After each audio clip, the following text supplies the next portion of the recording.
எல்லோருக்கும் என் வணக்கம். இந்த வீடியோவில் நாம தி ரிச்சஸ்ட் மேன் இன் பாபிலோனிலிருந்து பார்க்க போகின்ற 5வது கோட்பாடு, நீங்கள் தங்கும் இடம் ஒரு லாபகரமான முதலீடாக இருக்கட்டும். அதற்கு முன் முதல் பாடத்தில் இந்த புத்தகத்தை பற்றிய ஒரு சிறிய அறிமுகத்தை கொடுத்திருந்தேன்.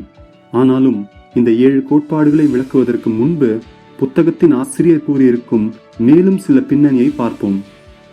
பாபிலோன் நகரம் பண்டை கால உலகத்தின் மிகப்பெரிய பணக்கார நகரமாயிருந்தது. இதற்கு காரணம், அக்காலத்தில் அந்நகரத்தின் குடிமக்கள் மிகப்பெரிய பணக்காரர்களாக விளங்கினர். அவர்கள் பணத்தின் மதிப்பை அங்கீகரித்தனர். அவர்கள் பணத்தை பெற, தக்க வைத்துக் கொள்ள, தங்கள் பணத்தை பணம் சம்பாதிக்க வைக்க, அதாவது பணத்தை பெருக்க சிறப்பான நிதி கோட்பாடுகளை பின்பற்றினர். மேலும் நாம் அனைவரும் விரும்பும் ஒன்றை அவர்களுக்கு அவர்களே கொடுத்து கொண்டனர், அதாவது அவர்களின் எதிர்காலத்திற்கு ஒரு நல்ல வருவாய். இந்த பாபிலோன் நகரின் மிகப்பெரிய பணக்காரர் ஆர்கட் என்கிற ஒரு கேரக்டர், அதாவது கதாபாத்திரம் கொண்டுதான் ஆசிரியர் இந்த 7 கோட்பாடுகளை விளக்கியுள்ளார்.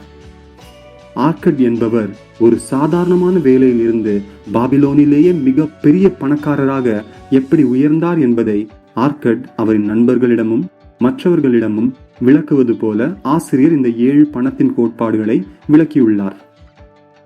இப்பொழுது 5வது கோட்பாடை பார்ப்போம். நீங்கள் தங்கும் இடம் ஒரு லாபகரமான முதலீடாக இருக்கட்டும்.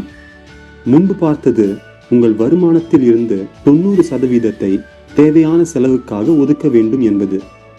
இப்பொழுது உங்கள் செலவுக்காக நீங்கள் எடுத்து வைத்த 90% இருந்து உங்கள் தேவையான செலவுக்கு எந்த ஒரு பாதிப்பும் இல்லாமல் ஒரு பகுதி பணத்தை மேலும் உங்கள் சேமிப்பிற்காகவும் முதலீட்டுக்காகவும் உங்களால் எடுக்க முடிந்தால் உங்கள் செல்வம் மேலும் வளரும்.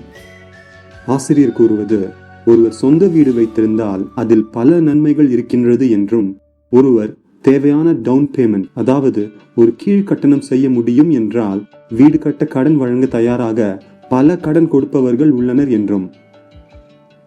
இப்பொழுது ஒரு வாடகை வீட்டில் தங்கி பெரும் வாடகைகளை மாதம் தொடர்ந்து கட்டுவதற்கு பதிலாக அதே தொடர்ச்சியுடன் மாதம் தன் சொந்த வீட்டிற்கு வாங்கிய கடனை கட்டி முடிக்கலாம். இரண்டிற்கும் இருக்கும் மிக முக்கியமான வித்தியாசம், இது உங்கள் சொந்த வீட்டிற்காக நீங்கள் கட்டும் பணம். இப்பொழுது உங்களுக்கும் உங்கள் குடும்பத்திற்கும் சொந்த வீடு பார்த்ததற்கு மிக்க நன்றி.